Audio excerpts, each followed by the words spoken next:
같이 하신 분 나오세요. 고생하셨는데. 네, 그래서 가운데서. 자, 이렇게 하면 우리가 좀 바뀌고.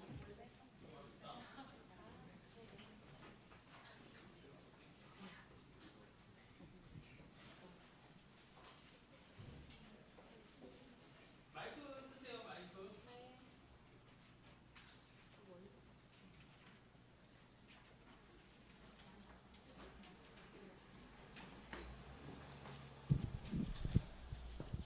아.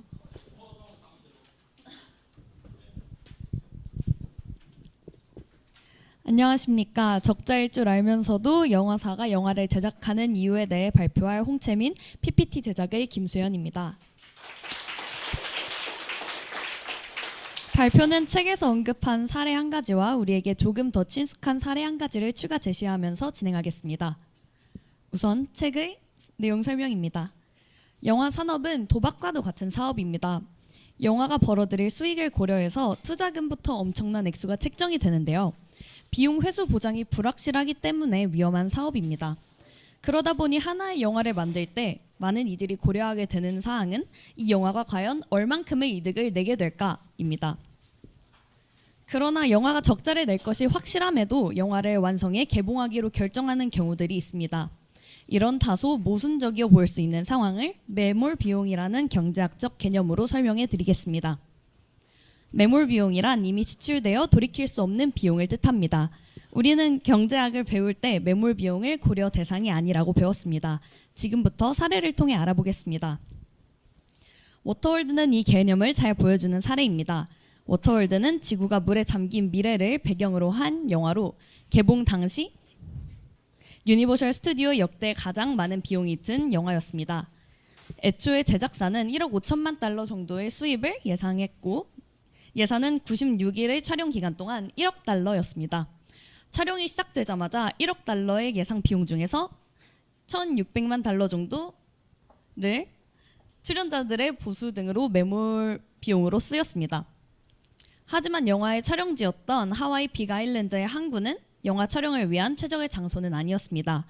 뱃멀미와 비바람 등의 변수로 인해 촬영 예상 소요일이 대폭 늘어 예상 비용 또한 1억 4천만 달러로 늘었습니다. 이에 따른 인건비와 연장 비용 등에 이미 써버린 돈, 즉 매몰 비용이 무려 1억 달러가 되었습니다. 하지만 이에서 그치지 않고 금속 세트장을 만들었는데 그 금속 세트장이 물속으로 침몰하는 최악의 사고가 또 한 번 발생하고 말았습니다. 이를 물 위로 끌어올리는 데 쓴 시간과 돈 때문에 예상 총 비용이 1억 7,500만 달러가 되었지만 그중 이미 1억 4천 달러를 이미 써버린 안타까운 일이 발생하고 말았습니다. 이 시점에서 제작사는 영화를 완성할지 또는 중단할지를 두고 고민하게 됩니다. 제작사는 3,500만 달러를 추가 투입해서 영화를 완성한다면 1억 5천만 달러의 수익을 기대할 수 있었고 중단하면 추가 비용은 피할 수 있겠지만 예상 수익 또한 포기해야 했습니다. 매몰 비용을 고려해서 매몰 비용을 고려했다면 영화 제작을 중단했겠지만 제작사는 매몰 비용을 고려하지 않고 영화를 완성하는 등 합리적인 선택을 하였습니다. 이제 우리에게 친숙한 한국 영화들로 예시를 들어보겠습니다. 치킨 게임에 날린 1,000억, 한국 영화 돈도 민심도 잃었다. 저희가 참고한 기사의 제목인데요. 치킨 게임이란 한쪽이 양보하지 않을 경우 양쪽 모두 파국으로 치닫게 되는 극단적인 게임을 뜻합니다. 작년 한국 영화의 기대작 6편이 줄줄이 개봉하였지만 하나같이 처참한 성적을 거두었습니다. 그중 대표적인 영화가 더문, 비공식 작전, 그리고 콘크리트 유토피아 등이 있는데요. 이 영화들의 결과는 화면을 보시면 될 것 같습니다. 네. 그리고 우선 칼부림 사건과 태풍 등의 환경적인 요인과 영화값 인상 그리고 OTT 산업의 영화 시장 대체 가능성 때문에 이러한 참혹한 결과를 가져왔는데요. 제작사들의 입장에서 안 그래도 제작비 회수가 어려운 상황에서 최대한 이윤을 극대화하려다 보니까 모든 영화가 비슷한 시기에 상영해서 오히려 수익을 내기 어려워진 상황이 되었습니다. 앞서 말했던 워터월드의 사례와 같이 제작사들 또한 영화 시장의 불황을 체감하고 영화 제작을 중단할지 또는 지속할지 고민을 많이 했겠지만 이미 촬영을 시작해 상당 액수가 투입된 영화의 경우는 매몰 비용을 고려하지 않고 영화 촬영을 지속해 나간 것으로 보입니다. 이로써 발표를 마치겠습니다. 감사합니다.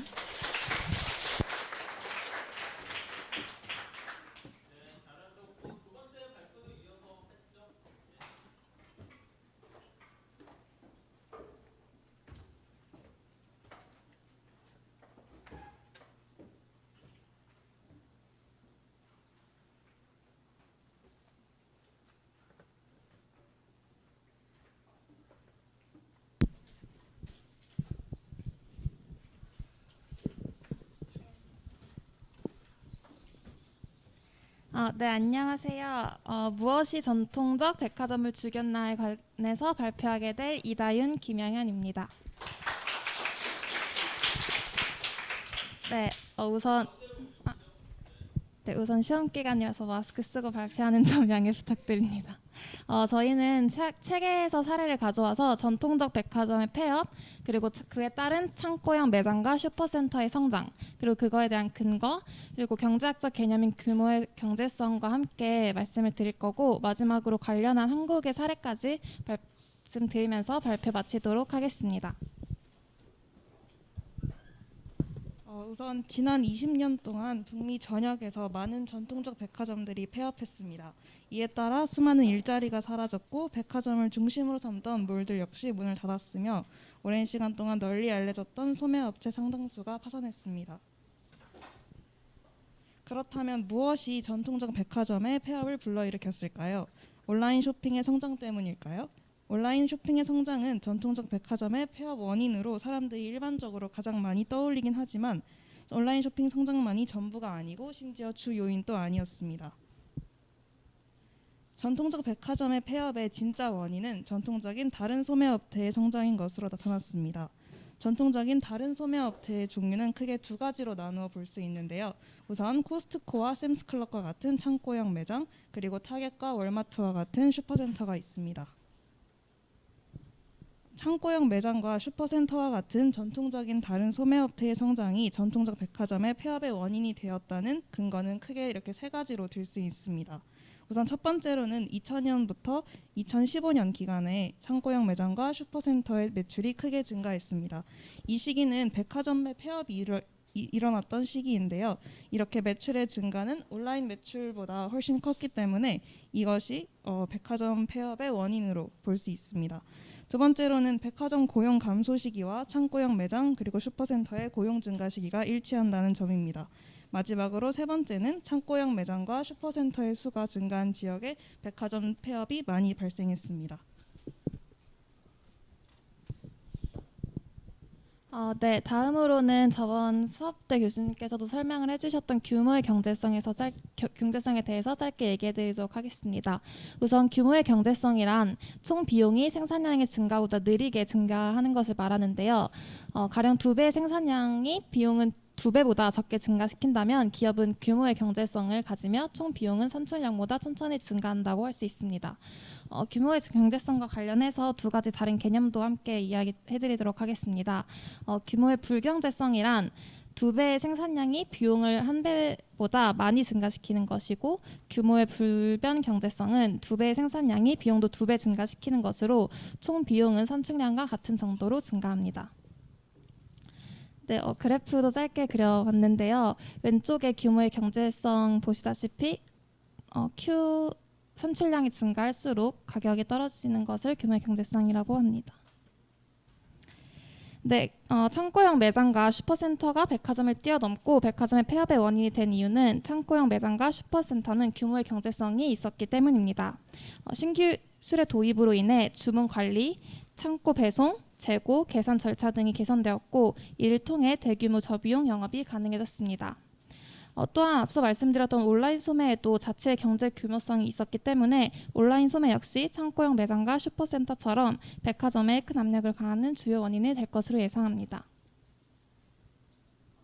네, 다음으로는 한국의 사례로 두 가지를 크게 가져봤는데요. 우선 앞서 말한 코스트코, 미국의 코스트코와 같은 창고형 매장은 이마트 트레이더스로 예시를 들 수 있습니다. 그래서 이마트 트레이더스는 신세계 그룹에서 운영하는 창고형 할인점입니다. 코스트코와 비슷하게 대량 구매를 할 수 있으며 해원제 없이도 이용 가능합니다. 따라서 다양한 상품군과 함께 대용량 제품을 저렴하게 구매할 수 있는 것이 특징입니다. 네, 마지막으로 슈퍼센터, 미국의 슈퍼센터와 같은 사례는 한국의 홈플러스 그리고 노브랜드를 가져왔습니다. 홈플러스는 한국에서 널리 알려진 대형 할인점으로 다양한 상품을 합리적인 가격에 제공합니다. 노브랜드는 이마트에서 운영하는 자체 브랜드로 저렴한 가격에 기본적인 생활용품과 식품을 제공합니다. 전용 매장을 통해서 다양한 상품을 저렴한 가격에 제공을 하며 가성비를 중시하는 소비자들에게 인기가 많습니다. 네, 이상으로 발표 마치겠습니다. 감사합니다.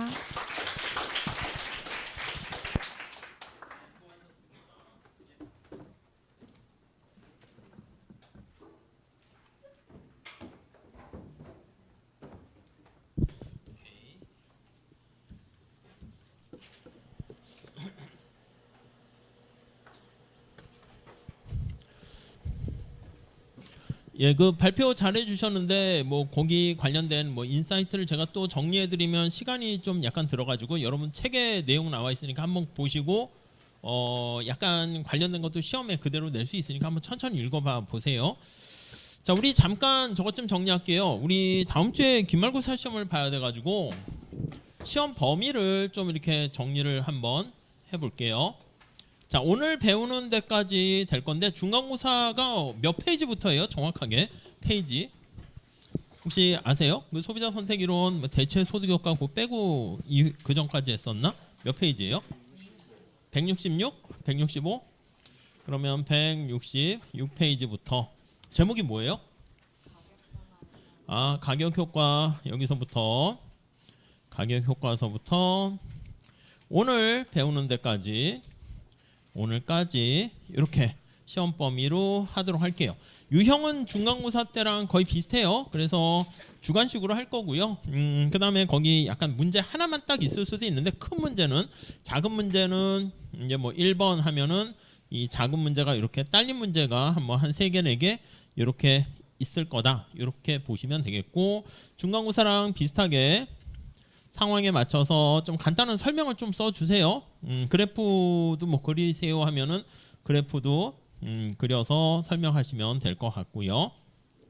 뭐 책에 나와 있는 읽을 거리 뭐 그런 것들도 낼 수 있으니까 한번 보시고 그리고 오늘 발표하신 분들까지 포함해 가지고요. 그 메시지로 지난번 발표하신 분들이 보내주셨는데 너무 많아가지고 좀 찾기가 정신이 없으니까 메일로 한 번만 더 보내주실래요? 그래서 제가 메일로 보내주시면 모아가지고요. 이렇게 선구장하고 한 메일입니다. 다음으로 보내주시면 되겠어요. 그렇게 해서 요리 보내주시면 제가 모아가지고 거기다가 제가 올려드릴게요. 그렇게 정리하시면 되겠습니다. 질문사항 있으세요? 시험은 그냥 어떻게 6시에 보면 되겠죠? 6시에 봐서 8시면 충분할 것 같은데 제가 봤을 때 그리고 뭐 보통 막 부정행위 같은 건 많이 하진 않을 것 같지만 그래도 빽빽하게 이렇게 보면 시험 보는데 불편할 수 있으니까 제가 2개의 분반으로 강의실을 나눠서 이렇게 지난번 같이 해드릴게요. 그래서 그거 보고 그 엑셀 표 보고 강의실 찾아가서 시험 보시면 될 것 같습니다. 오케이? 됐죠? 질문사항 따로 없으세요? 없으면 네 진도 나갑시다. 우리 자 이렇게 하고요. 자 우리 어디 보실 거냐면 299페이지 장기의 완전 경쟁 산업 한번 보도록 하겠습니다. 장기예요. 아 요거 있나? 자 우선 지금까지 했던 거는 얘도 잘 안 나오네. 지금까지 했던 거는 약간 단기고요.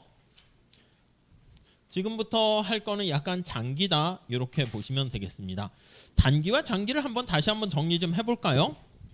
단기는 뭐냐면 우선 고정 투입 요소가 있어요. K가 이렇게 고정이 되어 있고요. 이 고정된 투입 요소에서 발생하는 R과 K, R도 고정돼 있고 K도 고정돼 있지. 얘가 고정 비용 아니겠습니까?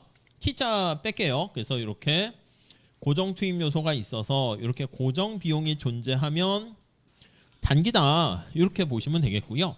아니 그래서 K 우리 학교 같은 경우도 이 고정 투입 요소가 있지. 뭐 땅이라든가 이걸 더 넓힐 수 없으니까 막 건물을 더 지으려고 해도 쉽지 않은 그런 상황입니다. 자 그렇기 때문에 이거는 생산 함수, 비용 함수에서 단기를 표현했고요. 요걸 시장 이론으로 얘기하면 고정 투입 요소가 이렇게 존재해서요. 고정 비용이 존재해서 새로운 기업이 시장에 신규 기업이 진입을 하려고 하는데 엔트리 하려고 하는데 이게 어려운 그런 상태 아니면 시장의 상황이 안 좋아 그래서 기존 기업들이 아유 나 이거 폐업 절차 밟아가지고 나갈래 이거 나가는 것도 사실은 쉽지 않습니다. 기존 기업이 엑시트 하는 거 이게 불가능한 그런 상황이 바로 우리는 단기다 이렇게 보면 돼. 내가 만약에 어떤 편의점을 하거나 무슨 뭐 어떤 자영업을 하고 있었는데 내가 경기가 안 좋고 해서 이거 다 철수해 버려야겠다 할 때요. 당연히 인테리어 같은 것도 원래 상태로 다 해놔야 돼. 근데 그걸 철수하는데도요 몇 천만 원 비용이 드니까 때려쳐야겠다 하는 것도 때려치지를 못하는 그런 상황이 발생할 수 있어요. 이게 단기인데 장기는 좀 약간 롱런해서 기간이 긴 거지. 지금 시장 이론 하는 거니까 여기 나와 있는 진입과 퇴출이 가능한 그런 긴 기간을 우리가 장기다. 이렇게 시장 이론에서 할 겁니다. 자, 그래서 우선 첫 번째 단락 볼게요. 299페이지. 첫 번째 줄에 기업의 단기와 장기의 공급 곡선이 다르다. 그런 얘기가 거기 나와 있고요. 공급 곡선 자체가 거기 보시면 ABC 최소점보다 높을 때 가격이 높을 때 내가 생산 공급한다 이렇게 돼 있습니다. 자 근데 장기는요 지금 얘기한 것처럼 두 번째 단락 한번 볼까요? 거기 보시면 기업은 두 번째 단락의 첫 번째 줄 장기 한계 비용 곡선이 시장 가격과 일치하는 점까지 공급을 한다. 거기 보면 장기에는 노동과 자본이 다 가변 투입 요소로 조정이 가능하다라는 거에 초점 맞추시면 되겠습니다. 두 번째 줄에 나와 있죠. 기업의 장기 공급 곡선은 장기 MC 곡선에서 장기 평균 비용 장기니까 롱런 집어넣어서 ATC보다 위에 있을 때 그러니까 거기 보시면 장기 있잖아요. 장기의 ATC 평균 비용입니다. 얘랑 거기 끝에 나와 있듯이 고정 비용이 없으니까 LAVC 이렇게요. 그러니까 ATC 또는 AC가 AVC랑 같게 됩니다. 장기에는. 그래서 왜냐하면 저기 나와 있는 고정 비용이 빵이기 때문에. 오케이. 자, 그러니까 여기 한계 비용 곡선이 이렇게 있다라고 하면은 여기 점이 요게 바로 조업 중단점이 되면서 중단점이자 손익분기점 같아진다. 손실과 이익이 나눠지는 점 경계선이라는 거죠. 네, 이렇게 됩니다. 단기는 당연히 두 개가 괴리가 되겠죠. 조업 중단점이 더 AVC가 더 밑에 있게 되는 거죠. 자, 거기 두 번째 단락까지고요. 다음 세 번째 단락의 첫 번째 줄 볼게요. 산업 차원에서는 책에선 자꾸 산업이라는 말을 쓰고 있어요. 그러면 시장이라 보셔도 되겠어. 시장. 산업 차원에서는 자 단기와 장기 간의 MC 곡선 차이 외에 다른 차이도 있대요. 뭐가 차이가 있습니까? 라고 하면요. 기업들이 고편선 내 진입, 엔트리 하거나 엑시트 하게 되는 게 가능한 거예요. 장기에는 그거 중요하죠. 그러니까 단기는 신규 기업이 진입을 못하니까 기업의 수가 어떻게 돼요? 기업의 수가 고정돼 있어요. 진입도 못하고 퇴출도 못하고 하니까 10개 기업이 있으면 그냥 10개 딱 고정돼 있는데 장기에는 진입과 퇴출이 가능하기 때문에 기업의 수가 변화하게 됩니다. 기업의 수가 변화해요.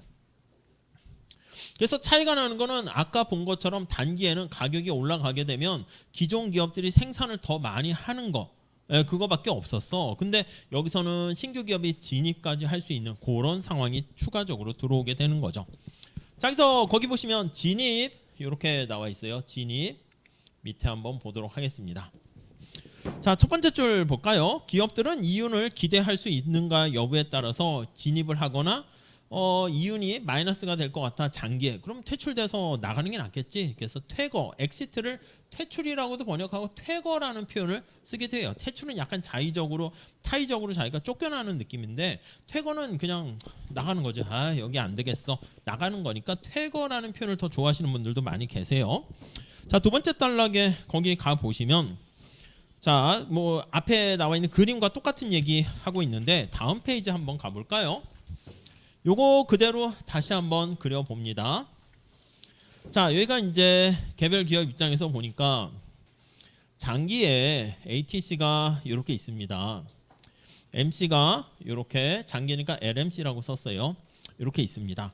시장에서의 가격이 이렇게 책정이 됐다 할게요. 거기 보시면 P1 이렇게요. 자, 그러면 첫 번째 이윤극대 생산량은 어떻게 결정됩니까 하면 요게 완전 경쟁 시장이니까 MR이라고 보시면 되겠지. MR과 LMC가 만나는 여기서 이윤극대 산출량이 결정되고요. 밑에 보면 Q스타 똑같습니다. 우리가 했던 거랑. 자, 그랬을 때 거기 보시면 여기가 P고 여기가 평균 비용이 되는 거죠.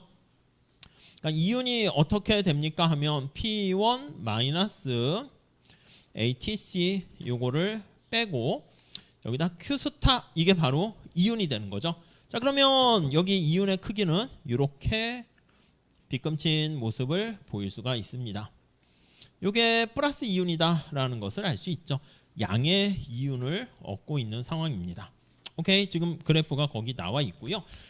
책에서는 녹색깔로 이렇게 표현하고 있어요. 이건 이제 단위당 이윤입니다.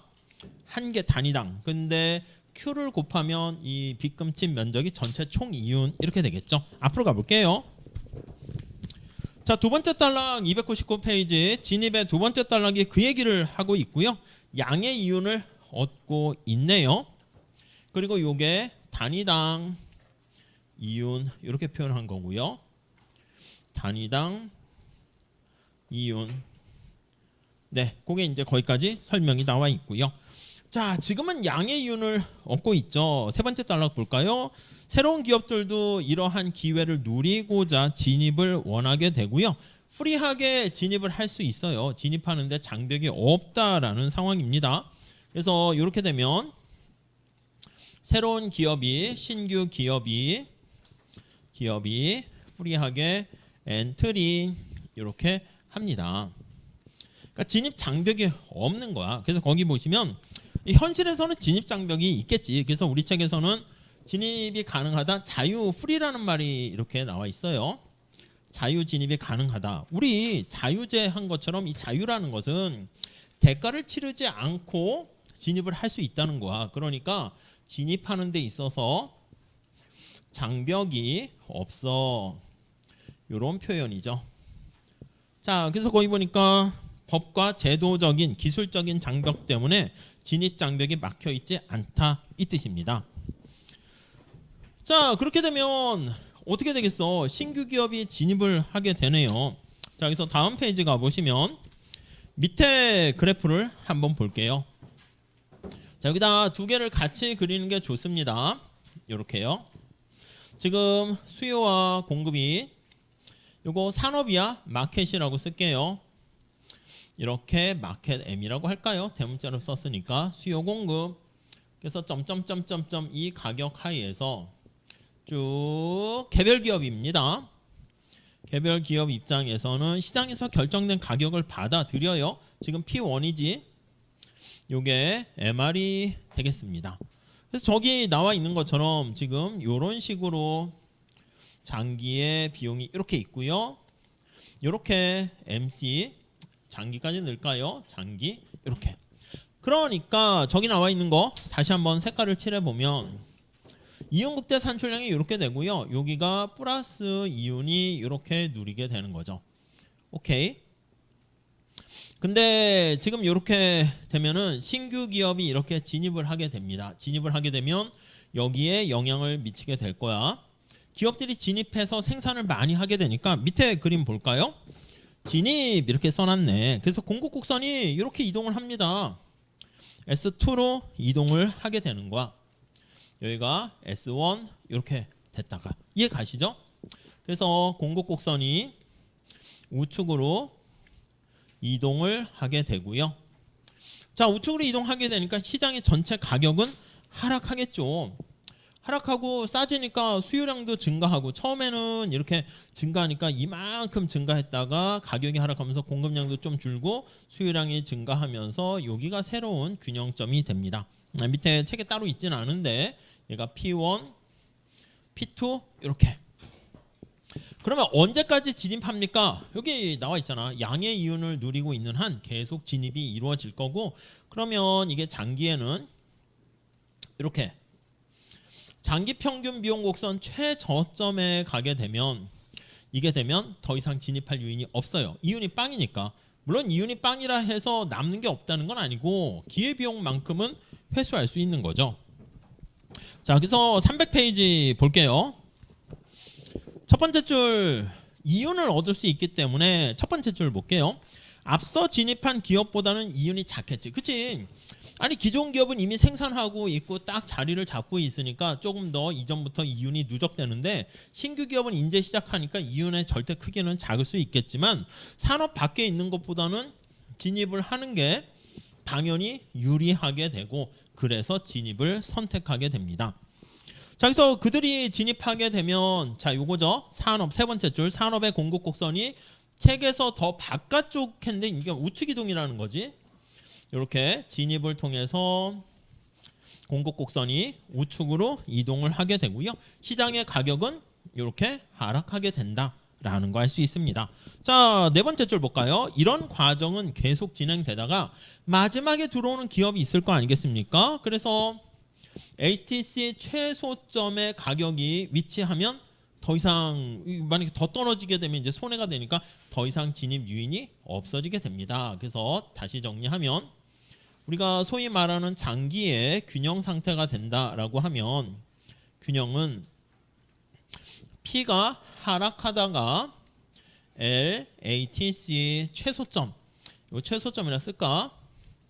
최소점에 같아질 때 이거일 때 진입이 멈춥니다. 엔트리가 스톱 멈춰서 그때가 이제 균형되는 거죠. 오케이? 물론 퇴거되는 것도 마찬가지야. 너무 많이 이렇게 진입해가지고 S3까지 갔다 갈게 책에는 없지만 그래서 가격이 이렇게 되면 손실이 발생하겠네. 그래서 이만큼의 여기 이렇게 되니까 색깔 좀 여기로 해야죠. 여기로 할게요. 이렇게.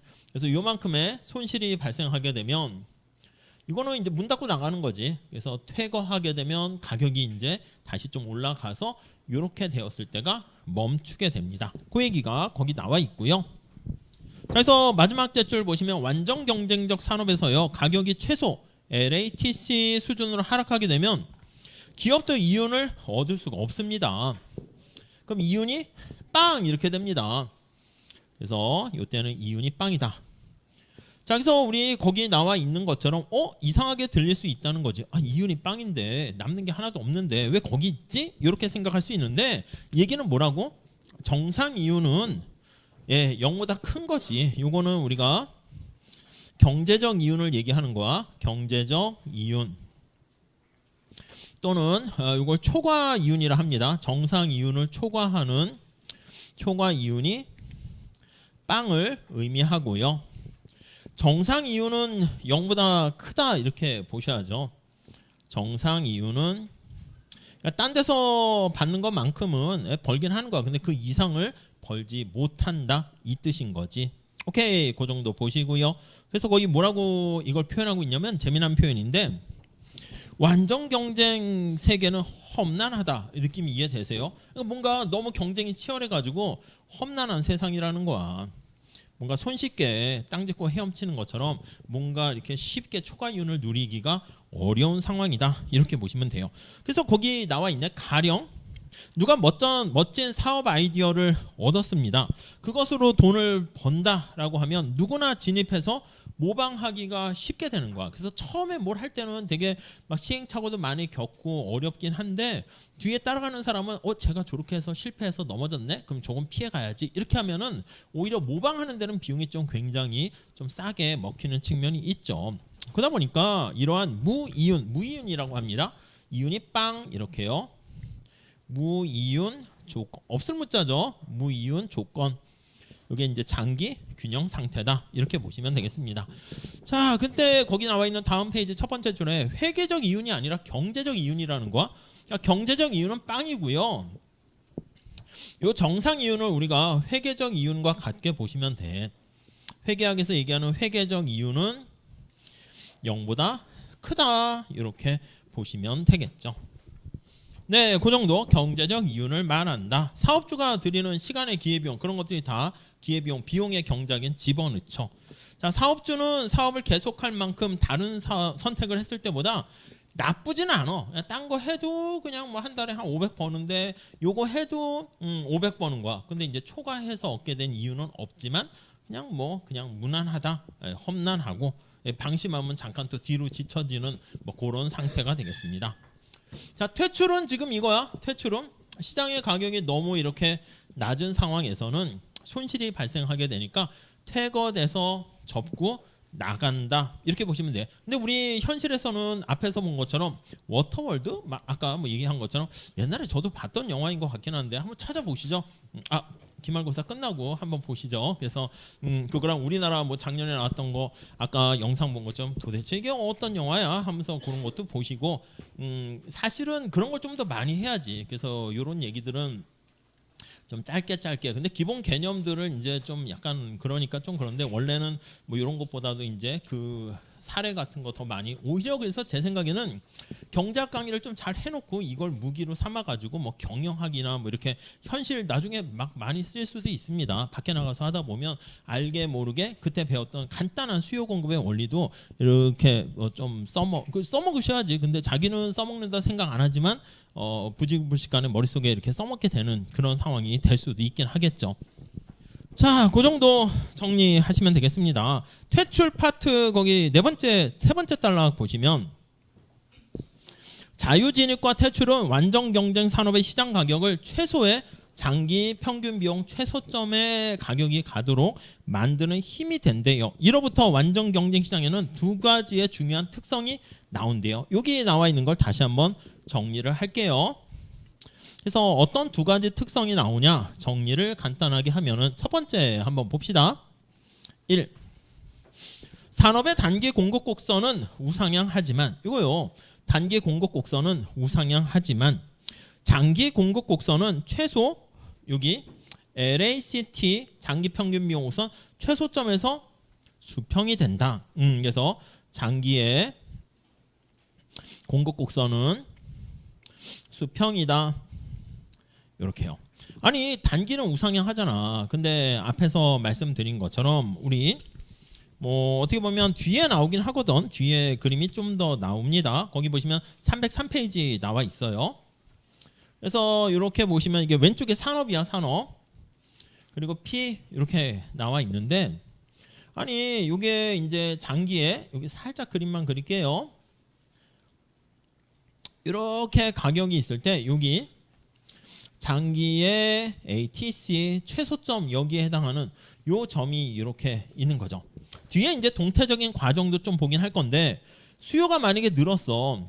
수요가 이렇게 늘게 되면은 가격이 A점에서 B점이 가서 가격이 올라가지 않겠습니까? 그럼 장기 평균 비용 최소점보다 위에 위치하게 되니까 플러스 이윤을 얻게 된다고. 그러면 신규 기업이 진입하니까 공급 곡선이 우측으로 이동한다고 말씀드렸잖아. 어디까지? 여기까지 가면 이제 요거 최소점으로 가니까 손실이 발생해서 C점까지 이렇게 단기의 공급 곡선이 이런 식으로 이동하게 됩니다. 그래서 단기에는 공급 곡선이 우상향하지만 장기엔 뭐라고 그랬습니까? 주어진 가격하에서 장기 평균 비용 곡선 최소점에서 공급 곡선이란 게 뭐라고? 가격이 얼마일 때 너 몇 개나 생산할래? 하면 앞에 나와 있는 것처럼 생산도 늘렸다 줄였다 어렵지 않고 진입과 퇴출이 가능하니까 요거와 각각의 점들을 쭉 균형점을 나타내면 대표적으로 여기서는 두 개 A와 C점만 얘기했는데 나머지도 더 있다라고 얘기하면 요게 바로 장기 공급 곡선이 됩니다. 그래서 거기 보시면 롱런 해가지고 이렇게 표현을 하고 있죠. 요게 이제 첫 번째 특징이 되는 것이고 다음 두 번째 볼게요. 다시 앞으로 가서요. 자, 301페이지 거기 첫째, 산업의 단기 공급 곡선은 우상향하지만 장기의 공급 곡선은 최소 LATC 수준에서 수평이다. 공급 곡선이란 다시 나와 있습니다. 각각의 가격 수준에서 공급되는 수량을 나타내게 되는데 장기 경쟁 균형은 기업들이 가격이 여기에 되는 거와 같게 되는 거죠. 그러니까 주어진 가격 하에서 이렇게 하면은 이제 균형점이 없어. 신규 기업이 들어와서 싹 사라지고 낮으면 기존 기업이 나가서 또 사라지고 의미가 있는 것은 주어진 장기 평균 비용의 최소점에 있는 그 가격에서만 의미가 있게 돼서 수평이다. 그렇게 보시면 되겠고요. 자, 그 다음에 두 번째 보기 전에 거기 밑에 응용도 한번 잘 보세요. 응용 거기 살짝만 볼게요. 이게 또 재미난 응용인데, 자, 우리 응용 진입과 퇴출의 주거용 부동산 시장 이렇게 나와 있습니다. 부동산 시장.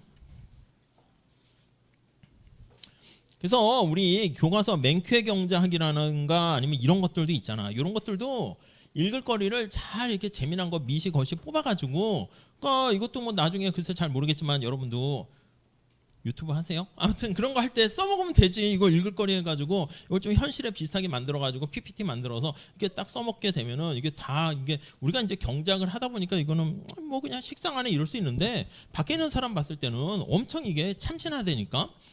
뭐 그러니까 이런 것들도 잘 근데 이제 이게 내용을 경작적으로 다 연결시키는 거니까 뭐 기본적으로 좀 하면 좋겠죠. 거기 볼까요? 미국의 경우인데 주거용 부동산 중개업은 특이한 산업이래. 뭐가 특이해? 한번 볼까요? 우선 각 도시들이 서로 다른 시장입니다. 그렇지. 미국의 시장이 이렇게 있어요. 땅덩이도 되게 크잖아. 근데 중개인 수수료는 거래 가격의 6%. 부동산 시장에서 뭐 집을 사고 판다 그렇게 되면 공인중개사죠. 중개인의 수수료가 한 6%로 일정한가 봐.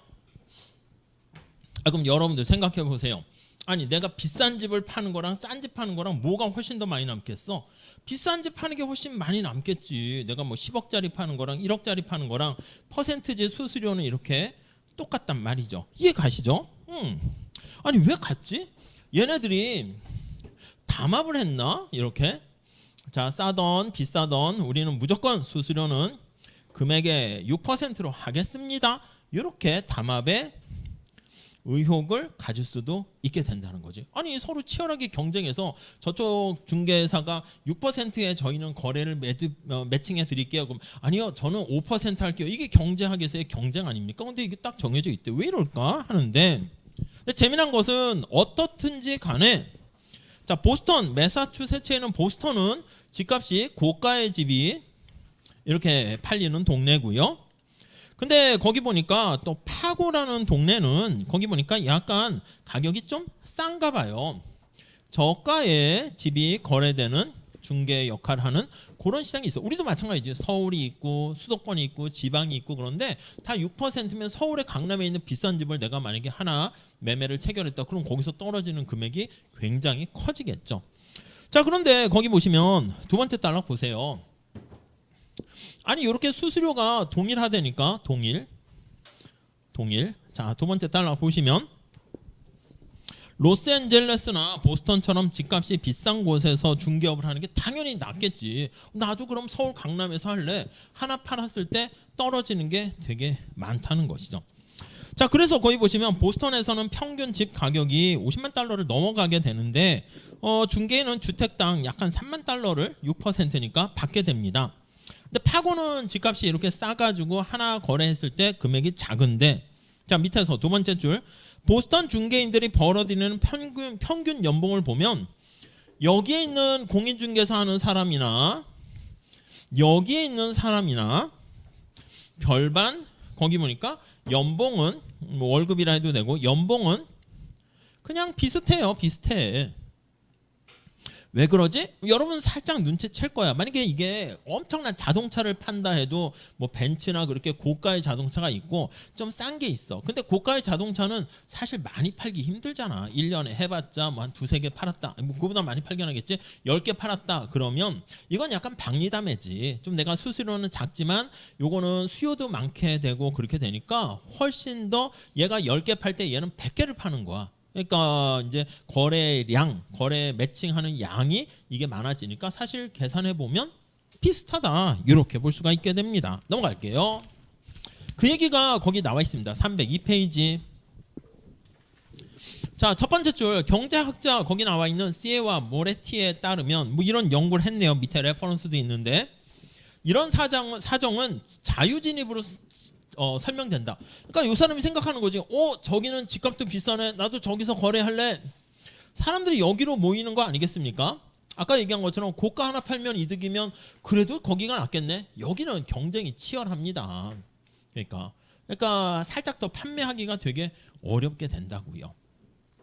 그러니까 우리가 노력에 들어간 투입 고통과 스트레스를 비교해 보면 내가 만약에 열심히 해가지고 뭐 똑같은 얘기는 아닌데 예를 드는 거예요. 뾰족한 학점을 받았어. 뾰족한 학점을 받았는데 거기에 들어가는 비용이 이만큼이야. 대가가 코스트가 고통이라 할 수 있지. 어떤 학생분은요 이렇게 둥글둥글한 학점을 받았어요. 근데 가만히 있어도 C뿔 봤나? 아무튼 가만히 있었어. 그냥 시험만 봤어. 그래도 이제 C뿔이 나온 거야. 그러니까 사실은 보면은 우리가 얘기하는 이윤도 그거 아니겠습니까? 총수입에서 비용을 빼야 되는데 이만큼 비용과 이걸 생각하면 요 차이는 약간 뭐 비슷하다. 약간 그런 뉘앙스죠. 그래서 거기 두 번째 줄 볼까요? 집값이 경작자가니까 우리가 배웠던 내용을 이제 뭐 연구를 한다 그러면 이런 식으로 현실적인 연구도 많이 해요. 자, 집값이 비싼 시장에서 더 많은 중개인들이 진입을 해. 진입 장벽이 없잖아. 그러니까 보스턴의 평균적인 중개는 1년 동안 사고 파는 주택의 개수가 더 작아요. 거래에 매칭되는 게. 하나 팔았을 때는 훨씬 크지만. 다시 말해 집값이 비싼 도시에서는 연간 거래되는 주택 수가 작기 때문에 그래서 여기는 매칭되는 뭐 그런 것들이 많게 되니까 비슷하다라는 것입니다. 그 정도 봐주시죠. 자, 그래서 부동산 중개인이 되는 것은 또 어렵지 않대. 그치? 우리도 공인중개사 하려고 그러면 많이들 좀 연세 특히 있으신 분들이 옛날에 많이 했었는데 요즘은 젊은 친구들도 많이 해요. 그냥 뭐 또 집 잘 거래하면 좋으니까. 그래서 진입하는 것도 어렵지 않고요. 어디서 내가 공인중개사 할까? 이것도 그냥 어렵지 않습니다. 그냥 가가지고 뭐 거기서 하면 되는 거니까. 그러니까 거의 자유로운 진입 장벽이 없는 그러한 시장에 가깝기 때문에 그 얘기가 거기 나와 있습니다. 자, 결론 다시 말씀드리면 마지막 단락 밑에서 두 번째 줄 볼까요? 따라서 이거와 진입과 퇴출이 자유롭기 때문에 주거용 부동산 중개업은 수수료율이 일정해요. 일정하다는 점에서 특이한 산업이지만 이 안에서 활동하는 공인중개업 하시는 분들의 평균 연봉 소득은 비슷하게 된다. 이렇게 볼 수가 있겠네요. 이해 가시죠? 이런 것들도 우리가 배웠던 얘기를 좀 반영할 수가 있겠습니다. 자, 지금 얘기했던 요 얘기를 토대로 해서 밑에 산업의 장기 공급 곡선을 그리는 거 살짝만 볼게요. 자, 우선 거기 첫 번째 줄 거기 보시면 오른쪽 그래프를 보시면 303페이지입니다. 이거를 얘기하고 있습니다. 이거 똑같아요. 똑같아.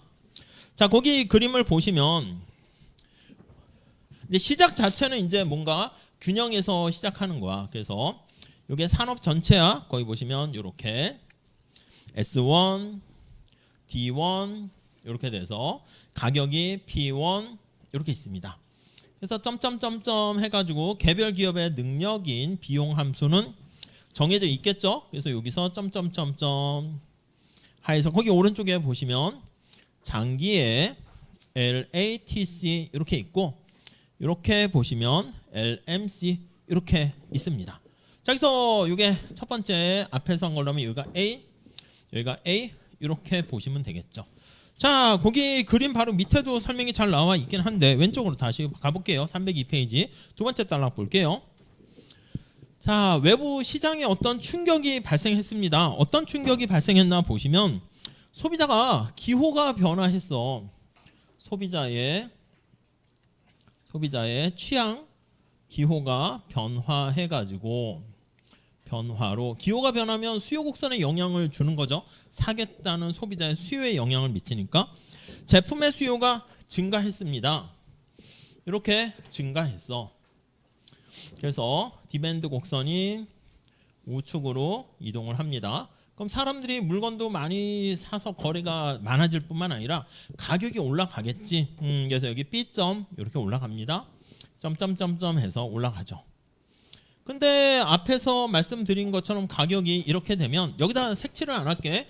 이렇게 플러스 이윤을 얻게 되는 거야. 그래서 이동으로 P가 상승하게 되고요. 상승해서 여기에 참여하는 개별 기업은 이윤이 0보다 크게 돼요. 아까 얘기한 것처럼 다 정보도 완전해서 야 이쪽에 있는 데가 돈을 많이 번대. 그 사람들이 이쪽으로 가게 되는 거지. 예를 들면 잘 모르겠지만 야 변호사가 좋대 의사가 좋대 그럼 어떻게 돼? 다 거기로 쏠리는 거 아니겠습니까? 그러니까 치열해진다고. 그래서 이제 경쟁률은 사실 합격하고 될 것 같은 사람들만 또 많이 가니까 그 안에서는 되게 치열하고 경쟁률은 뭐 그냥 몇 대 몇인지 모르겠지만 뭐 3대1, 5대1 뭐 아니면 이렇게 전체적인 형식상 뭐 10대1 될 수는 있겠지만 이제 여기 나와 있는 게 굉장히 치열하니까 떨어지는 것도 되게 많고요. 야 근데 만약에 로버트 의사가 등장해가지고 의사들이 별로 돈을 많이 못 번대. 그럼 이제 여기 있던 사람도 나와서 뭐 자영업하거나 의사 관두고 의사 시장에 진입하려는 사람도 별로 없고 뭐 그렇게 될 수도 있겠지. 그러니까 시장의 상황에 따라서 변하는데 가격이 상승해서 플러스 이윤을 누리게 되면 신규 기업이 진입한다니까. 그래서 신규 기업이 진입을 하고요. 기존 기업도 생산을 늘리겠지. 시설 용량을 확대해서. 여기 나와 있는 것처럼 공급이 이렇게 증가해.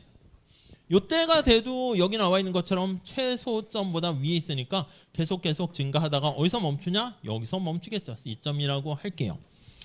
자, 그 얘기가 거기 오른쪽에 나와 있어요. 그림 좀 잘 비교해서 체크해 보세요. 303페이지 나와 있네요. 그럼 시장의 가격이 P1에서 P2로 잠깐 올라갔다가 내려가게 됩니다. 오케이? 이해 가시죠? 자, 그래서 우리 장기에 공급 곡선은 여기 나와 있는 거죠. 요 점에서 수요가 변화했어. 그래서 가격에 이렇게 있을 때 이만큼 생산했다가 수요가 증가했는데 공급도 늘어나서 우리 눈에는 이 B점은 잠깐 거쳐가는 것이고 균형 상태에서 또 다른 장기 균형 상태를 보면 A에서 C로 가게 되니까 이렇게 연결한 이 공급 곡선을 거기 보시면 장기 공급 곡선이다. 산업의 장기 공급 곡선 이렇게 얘기를 하는 거죠. 자, 그래서 303페이지 첫 번째 줄 볼게요. 두 개의 장기 균형점. 이거 A도 장기 균형점이고 C도 장기 균형점이에요. B는 균형점이 아니잖아. 지금 잠깐 조정되는 과정이니까 일시적으로 이제 과정을 말씀드리려고 저렇게 한 거지. 순식간에 가격이 올라가면서 신규 기업이 오게 되니까 수요가 증가하면서 공급도 같이 해서 이제 우리 여기서 이렇게 바로바로 반응되면 A에서 C 이렇게 가게 될 겁니다. 자, 밑에 조정 과정이 거기 나와 있죠. 그래서 조정이라는 말 좀 체크해서 보시면 되겠습니다. 자, 첫 번째 줄 볼게요. 이론적으로 완전 경쟁의 장기적인 의미는 분명하다. 가격은 기업의 ATC 평균 비용을 회수할 수 있을 뿐이고 똑같네. 정상 이윤에 해당하는 이것도 살짝 보면 말은 이윤이지만 기회비용을 나타내서 의미는 실질적인 의미는 비용입니다. 실질적으로는 코스트를 의미합니다. 그래서 기회비용에 해당하는 거는 이제 회수는 하긴 하지만 그래서 여기 나와 있는 거기 보시면 이윤은 제로가 되는 거 알 수가 있겠습니다. 자, 거기 보시면 이렇게 되는 과정을 두 가지로 설명합니다. 하나는 수요가 증가 시 이렇게 설명하고 있어요. 이건 요 얘기 바로 똑같은 거야. 수요가 증가했죠. 첫 번째 줄. 어떤 한 산업에서요. 장기 균형 상태에 있었는데 수요가 갑자기 증가했습니다. 기호의 변화에 따른 이렇게 수요가 증가했을 때 그 과정 이렇게 나와 있고요. 자, 요게 앞에서 본 것처럼 B점이 요거는 장기가 아니야. 일시적인 약간 단기적인 측면에서 얘기를 하는 것이고 요 A와 C가 이제 장기의 균형 상태를 얘기하는 거죠. 자, 마지막 달라 볼까요? 이런 단기적인 반응 도중에 기업은 경제적 이윤과 생산자 잉여를 얻게 되는데 여기 나와 있는 이렇게 양의 이윤을 얻게 되고 생산자 잉여를 얻게 됩니다. 그래서 신규 기업이 진입을 한다라고 말씀을 드렸죠. 진입을 하게 되고요. 밑에서 두 번째 줄, 맨 마지막 줄에 나와 있습니다. 넘어갑시다. 자, 그래서 다음 페이지 첫 번째 줄에 단기 공급 곡선은 이동하는 거 첫 번째 줄에 나와 있고 그 그림에 대한 설명이 첫 번째 단락입니다. 그림에 있는 것을 어떻게 설명했는가 한번 읽어보시면서 그림을 떠올리시면 될 거고요. 첫 번째 단락 마지막 줄 볼까요? 두 개의 장기 균형을 연결했습니다. A와 C를 연결한 거지. 자, 수평이 됩니다. 이 수평이 산업의 장기 공급 곡선이다. 이렇게 돼 있습니다. 그래서 산업의 장기 공급 곡선은 수평 이렇게 돼 있네요. 네, 그거 마지막 단락. 자, 자유로운 진입과 퇴출이 고려되었을 때 진입 장벽이 없는 거야. 진입 장벽이 없을 때 진입과 퇴출이 자유롭다는 뜻이죠. 산업의 공급 반응을 보여주고 있다. 예, 그렇게 보시면 되겠죠. 자, 다른 하나의 장기 조정되는 과정 거기 또 나와 있는데 감소하는 게 거기 또 있는데 그냥 감소하는 건 하지 마시고요. 자, 305페이지에 요 관련해 가지고요. 시간이 감에 따라서 생산량과 가격이 어떻게 변하나 나와 있는데 뭐 그렇게 의미 있는 그림은 아니긴 하지만 감을 잡는 데는 좋을 것 같아요. 여기 시간입니다. 그리고 여기 수직축이 가격이에요. 그러니까 여기 A점에 해당하는 뭐 TA라고 할까? 거기서 가격은 여기 P1 이렇게 있었습니다. 자, 그래서 단기에는 이렇게 가격이 장기 균형 상태니까 이렇게 쭉 가다가 오케이? 그래서 여기 수요가 증가했어요. 가격이 잠깐 올라가지 P2로. 그러니까 거기 나와 있는 것처럼 이렇게 P2로 올라갔다가 이렇게 P2로 그다음 이제 신규 기업이 들어오게 됩니다. 그래서 얘가 이제 얼마나 이게 T가 기간인지 모르겠지만 여기서 의미하는 건 사실 또 엄청난 찰나의 순간이에요. 우리가 봤을 때도 어때요, 여러분? 축제 잘 즐기셨어요? 아무튼 금방 가잖아. 이거 벌써 기말고사고 이렇게 여름방학 끝나면 어느덧 이제 거의 고학번 돼서 졸업할 때 되면 아이고 이게 들어온 지 새내기였는데 취업해야 되나? 이거 뭐 그렇게 된다고 시간이 금방 가버립니다. 그러니까 이게 여기서 설명하려고 이렇게 표현을 했지 금방 가서요. 다시 또 이렇게 시간의 세월 속에 언제 그랬냐는 듯 이렇게 그냥 됩니다. 오케이. 수량 볼까? 수량도 생산량이 거기 보시면 여기가 이제 Q1이지. 그다음 여기 보시면 Q2라고 할게요. 그럼 생산량이 Q1에서 장기에 이렇게 있다가 TA 상황이 됐어요. 여기가 이제 시간이고 Q의 경로 요거를 보려고 한다고. 생산량이 어떻게 됩니까? 이렇게 가니까 아무튼 여길 가던 이렇게 가면서 B점 갔다가 이렇게 가던 생산량은 계속 늘어나네. 그래서 거기 보시면 이렇게 생산량이 늘어나다가 어느 순간 가면 이렇게 일정하게 수렴하게 되는 거. 여기가 Q1, Q2 이렇게 재미나게 그림을 시간에 따른 경로, 생산량의 경로, 시간에 따른 가격의 경로 표현을 했죠. 어려운 얘기는 아닌 것 같아요. 그게 첫 번째. 다음 두 번째 밑에 볼까요? 비용의 감소입니다. 지금 거기 보시면 수요가 증가했을 때 얘기를 했는데 수요가 증가하니까 저 산업 전체에서 수요가 증가했는데 지금 두 번째 살펴볼 거는 비용이 하락했을 때 비용이 감소했을 때 이렇게 두 가지. 네, 첫 번째 줄 볼까요? 기업이 직면하는 비용이 감소했다면 어떻게 될까? 자, 비용이 감소하는 요인은 뭐 여러 가지 있겠지만 두 가지 기술 혁신이 이루어졌거나 혁신 이렇게. 투입물의 가구의 영구정인이라는 말이 들어가야 돼요. 물론 이 기술도 이제 잠깐이 아니라 이제 한 번 돼서 세상을 변화시키는 거지. 노동과 자본에 대한 투입물의 가격이 인풋에 대한 가격이 하락했습니다. 잠깐 하락했다 계속 늘어나는 게 아니라 영구적인 이런 말이 들어갔어요. 물론 이게 이제 기술 혁신으로 인해서 하락한 걸 수도 있고 다른 요인에 의해서 하락한 걸 수도 있으니까 이렇게 두 가지로 나눠서 얘기를 하고 있습니다. 오케이? 이렇게요. 자, 그러면 기업의 한계 비용과 평균 비용이 하락합니다. 우리 다음 페이지에 그래프가 있는데 이쪽에 이제 변화가 생기는 거지. 비용에 산업 전체가 아니라. 그래서 거의 그림이 잘 나와 있어요. 그럼 여기서는 코스트가 하락하게 되는 겁니다. 당연히 W랑 R 이게 다 변하니까 평균 비용과 한계 비용 다 떨어지지. 거기 보시면 장기에 LATC 이렇게 있고요. 한계 비용 LMC 이렇게 있었는데 여기 나와 있는 것처럼 비용이 하락했습니다. 코스트가 이렇게 하락하게 되면서 평균 비용이 밑으로 내려가고 AC도 이거 다 밑으로 내리면 어떻게 돼? 이렇게 되겠지. 이렇게 MC가 LMC2, LATC2 이렇게 되는 걸 알 수가 있겠습니다. 자, 그래서 시장의 가격이 거기 요거 최저점에서 가격이 결정된다고 그랬으니까 얘가 P1이면 여기서 결정되겠지. 기업들이 최소점이 내려가니까 P2로 이렇게 하락하게 되는 거 알 수 있고요. 이건 이제 개별 기업이야. 여기서 표현하면 어떻게 됩니까? 비용이 하락했으니까 여기다가 시장 전체 이번엔 이렇게 놓을게.